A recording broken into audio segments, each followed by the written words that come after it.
Esse laboratório é um laboratório grupal, vale a pena enfatizar. Então, 65 pessoas é um número máximo dele, né? Então, todas essas pessoas se reúnem com o objetivo de estudar o acoplamento energético. E para realizar essa técnica, então, é necessário ter um professor da parapercepciologia, aonde ele ensina como realizar essa troca energética lúcida. Então, uma pessoa senta de frente para a outra, é uma técnica mesmo, né? Então a gente faz essa moldura, né? Essa atividade nesse sentido para a pessoa ficar mais acolhida e perceber melhor as energias. Ela vai exteriorizando as energias, ambas as pessoas, né?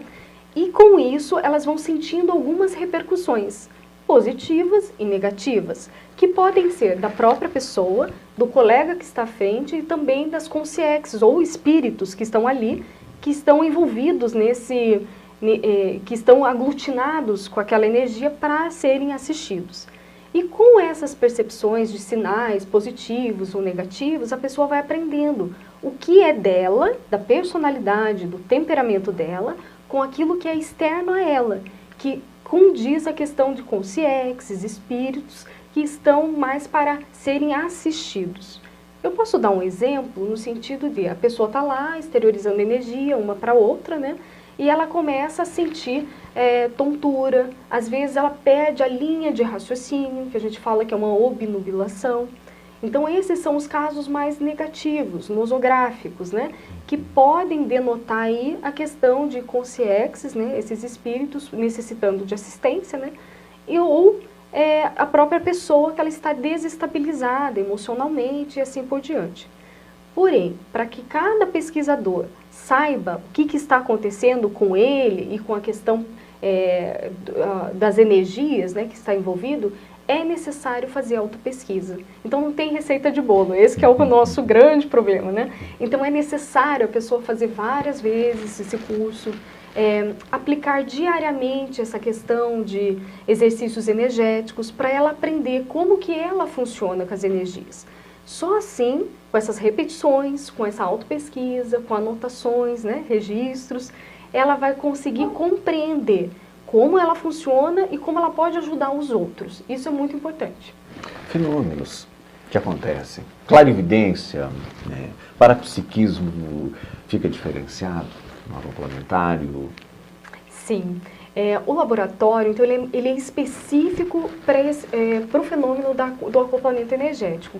E como tem essa troca de energia, né, essas energias mais densas, que é a ectoplasmia, né, naturalmente vai ocorrer uma série, inúmeros fenômenos parapsíquicos. A gente fala que é um supermercado de opções. Então lá o aluno pode escolher, né, vivenciar alguns fenômenos.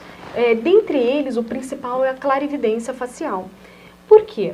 Então, quando você se senta na frente de uma pessoa e começa a jogar as energias naturalmente, ambas as pessoas estão predispostas a isso, você começa a ativar mais a questão dos para-olhos, que é a clarividência. Então, naturalmente, aí o pesquisador ele começa a ver a aura, né? Ela começa a ver a dimenérquias, como se fossem aquelas nuvens brancas, né? A pessoa à sua frente ela fica translúcida ou transparente. Então, todos esses fenômenos podem ocorrer. Alguns casos práticos, né, para a gente observar dentro do acoplamentário, além da clarividência, é a clareaudiência, que alguns alunos nessa interfusão energética, eles acabam escutando algo que não é físico, que está além, né, dessa dimensão intrafísica, como escutar o nome de alguém, uma frase. Então, isso é clareaudiência, né? Também tem aí a questão da materialização, que é mais raro, mas em alguns casos foi visto no laboratório, materializações de mãos de espíritos, né, de consciências, algumas partes do corpo, principalmente do rosto, onde a gente consegue decodificar a aparência, né, a fisionomia dessa consciência, né, que é a questão da clarividência junto com a materialização. E assim vai o supermercado de opções, né, que tem inúmeros aí fenômenos. Labilidade.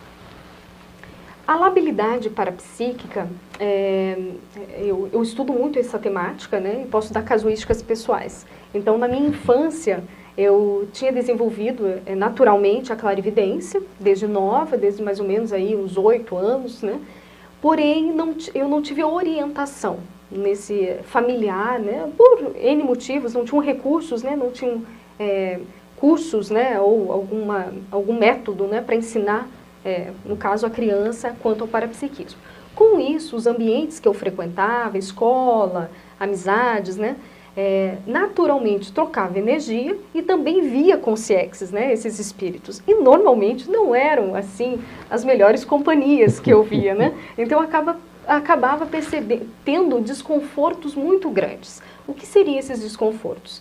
Desconfortos físicos, desde no momento de ver a consciência eu percebia a emoção dela, que normalmente era conflitiva, angustiante, e isso é natural do acoplamento energético da própria clarividência. Porém, como eu não sabia, eu ficava um pouco mais desesperada, né? Não sabia o que fazer com essa realidade. E acabava me alterando também emocionalmente. Ou seja, eu percebia a dor do outro e em vez de ajudá-lo, eu caía na mesma situação. Né? Então isso é a labilidade. Você também. Isso é a labilidade. E acontece muito com várias pessoas. Só que elas não sabem o que fazer para melhorar.